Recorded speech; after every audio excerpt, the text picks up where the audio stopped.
Hei! Selles videos siin annan ma sulle 3 tooteotsingu nippi või häkki, kuidas teha oma tooteotsing natukene kiiremaks, efektiivsemaks ja ka targemaks. Hakkan pihta. Esimene nõuanne, kasuta Helium 10 X-Ray Keywords tööriista, et jõuda enda tooteotsingus enda konkreetse huvipakkuva toote jaoks võimalikult kiiresti relevantse, ent samas suurima olulise märksõnani. Vaatame, kuidas see töötab. Näiteks siin oleme leidnud sellise toote nagu Whittling Kit, mis siis tundub olevat selline naaslite nugade komplekt, et teha puidutööd ise omaette kodus. Ja nüüd, kui ma tavaliselt otsin siis kõige olulisemad märksõna, et ma ei tea, kas see Whittling Kit on siis see märksõna, mida ma peaksin analüüsima või mitte, siis tavaliselt, mida ma teen, on see, et ma valin välja siit top 5 kõige suuremat konkurenti, kelle tootekoodi ma siis sisse kopeerin ja Helium 10 Cerebro tööriistas siis läbi lasen, et leida olulised märksõnad, millega siis võrdlema hakata ja turuanalüüsi edasi teha. Nüüd aga niisugune äge uuendus on see, et Helium 10 on olemas siin niisugune nupp nagu X-Ray Keywords. Ja kui sa siia peale vajutad, siis ta annab sulle kokku kõik need märksõnad, mis on põhimärksõnad, mille peale need tooted siis rängivad või siis topis on. Ja nagu sa näed, siin on palju asju, mis tegelikult ei ole üldse relevantsed, nagu Wood, Do-It-Yourself Kit for Adults, mis on võib-olla natukene liiga üldine, Craft Kits for Adults, Woodworking natuke üldine, Basswood, Hobbies, Hobby Kits, kõik see natuke liiga üldine, kustutame need ära.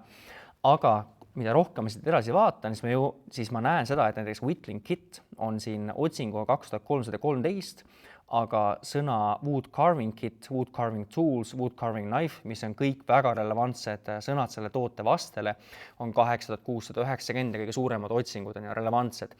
Ehk siis, mida see minu ja minu turu-uuringu töö jaoks tähendab, on see, et selle asemel käia läbi Cerebro ja kõiki neid õigeid märksõnu otsida, selle asemel ma saan selle teha sellest tööriistast ja iga toote või keyword otsinguga ma säästan oma 5–10 minutit tööd, nii et kui ma käin läbi 6 või 10 erinevat toote ideed, siis ma säästan tund-poolteist tundi aega lihtsalt juba oma toote otsimise protsessis, tehes mind palju kiiremaks ja efektiivsemaks.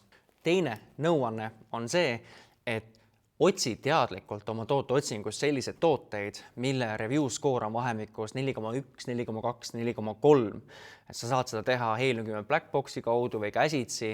Miks see on oluline on sellepärast, et vanasti oli väga tavaline vahendusäri Amazonis, ehk siis sa tõid Hiinasse, müüsid USAs või Saksamaal ja sa tegid lihtsalt parema turunduse, brändi kontseptsiooni, pakendi, natukene eristusid ja sellest piisas. Täna on väga paljudes nišides sul vaja tegelikult päriselt eristuda, et parem olla. Ja üks parimaid viise, kuidas eristuda, mis eristumise ja paremust sulle justkui tunnistab, on parem review score. Ehk siis hästi huvitav strateegia nipp, mis käib ümber selle on see, et 4,2 punktise skooriga näitab visuaalselt su toode 4 tärni skoori. 4,3 tärnise review skooriga näitab ta 4,5 tärni skoori. Kunagi, kui ma hakkasin müüma sellist toodet nagu pH meeter, siis alguses mul oli 5 tärni skoor. Ma tegin iga päev 75–90 müüki ja see oli väga äge. Siis tulid tooted efektid ja kui skoor kukkus 4,5 peale, siis ma müüsin iga päev 25–30–35 toodet.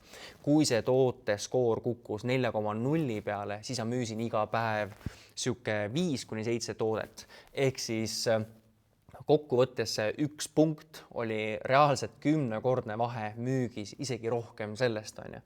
Ja seetõttu me tahame sihtida võib-olla ka teadlikult sellised nišše rohkem, kus meil on võimalik teha lihtsaid, väikeseid, pisikesi muutuseid, aga need pisikesed muutused annavad meile 0,1 punkti parema review skoori ja läbi selle me oleme turu parim ja eelistatuim toode, me saame küsida kõrgemat hinda ja lüüa läbi kvaliteediga.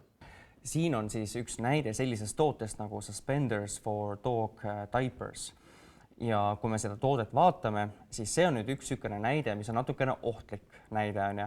Et kui me seda vaatame, siis siin skoorid reviewdel on 4,1, 3,9, 3,7, 3,9, 3,9, 4,1, 4,1, 4,5, need on tegelikult üldse mingid teised tooted, ehk siis neid ei saa lugeda.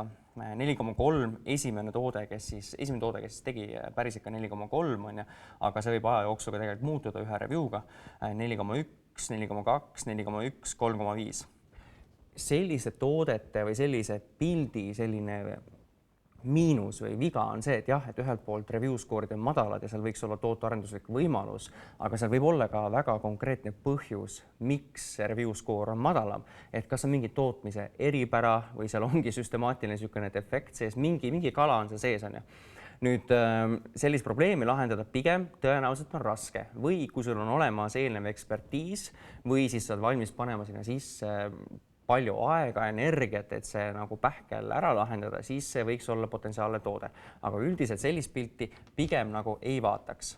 Nüüd, milline on pigem hea pilt, on näiteks kui vaadata dog recovery suit, ehk siis on selline toode, mis siis aitab peale operatsiooni siis kutsal uuesti jalgele saada ja nii see mõnusalt olla. Ja siin on 5, 4,2, 3,9, 4,3, 4, 4,3, 4,1, 3,9, 4,2, 4,4, 4, 4,3, 4,1. Ehk siis sul on palju selliseid, kes on alla selle 4,2 punkti, aga sul on ka päris palju neid, kes on selle nii-öelda ära lahendanud, ehk siis üle 4,3 või rohkem on ju. Ja see tähendab seda, et tõenäoliselt, kui sa piisavalt oled detailne, räägid läbi oma tootjaga, siis siin võib olla potentsiaal, et leida see nõks, kuidas saada ka enda toode 4,3, 4,5 review score'iga turule ja sellisel juhul siis sul on võimalik oma konkurente oluliselt edestada. Vaatame ühte näidet veel. Näiteks siin on niisugune toode nagu Stone Bath Matte ja sarnane seis on 4,2, 4,2, 4,4, 4,3, 4,2. Täpselt niisugune väga hea piiri pea 4,5, 4,7, 4,4, 4,2, et niisugune väga piiri peal, ehk siis siin võib olla väga palju selliseid võimalusi, kus näiteks see probleem võib olla väga lihtne, mida lahendada, seda võimalik võib-olla lahendada parema juhisega, võib-olla mingisuguse pisidetailiga sinna juurde pannes, ehk see nõuab niisugust head review analüüsi, kliendi tagasiside nagu läbi töötamist ja toodete siis näidiste endale tellimist, testimist, et siin turul parem toode teha. Aga üldiselt niisugune pilt on review'de mõttes suhteliselt ideaalne sellise strateegia jaoks. Ehk siis, et teine punkt kokku võtta, otsi tooted, mis on niisugune 4,123 vahemikus, üleüldiselt väga pikalt need strateegiad, mida Helium 10-ga õpetati ja mida palju koolitajad õpetavad, lähtuvad sellest, et sa leiad küllastumata nišid. Ehk siis sa leiad kohad, kus ei ole veel konkurents nii aktiivseks tekkinud ja seda sulle Helium 10 annab numbritena väga hästi. Nüüd aga probleem on see, et need ajad on natukene nagu möödas, ehk siis sinu töö on tegelikult teha seda tööd, mida Helium 10 ei tee. Helium 10 annab sulle numbrid, aga sina kui müüja pead õppima, aru saama sihtrühma vajadustest, ootustest ja natukene ka selle filtriga vaatama oma toote turu uuringul ja valideerimise, et milline nišš või toode võiks olla sobiv ja milline võib-olla mitte nii palju. Ja selleks see 4,1, 4,2, 4,3 on suurepärane viis, kuidas sellele probleemile potentsiaalselt läheneda. Ja kolmas nõuanne, mille ma sulle täna kaasa annan, on see, et jälgi trende, kas search volume, kas nõudlus läheb pigem ülesse või ta läheb alla. Kui sa oled juba kogenud müüa, siis sinu jaoks on olemas selline imeline tööriist nagu Product Opportunity Explorer, mille järgi saad sa tegelikult vaadata ja näha, kas otsingu maht näiteks 90 päeva või 365 päeva peale on tõusnud 50%, 100%, 200%, on ju.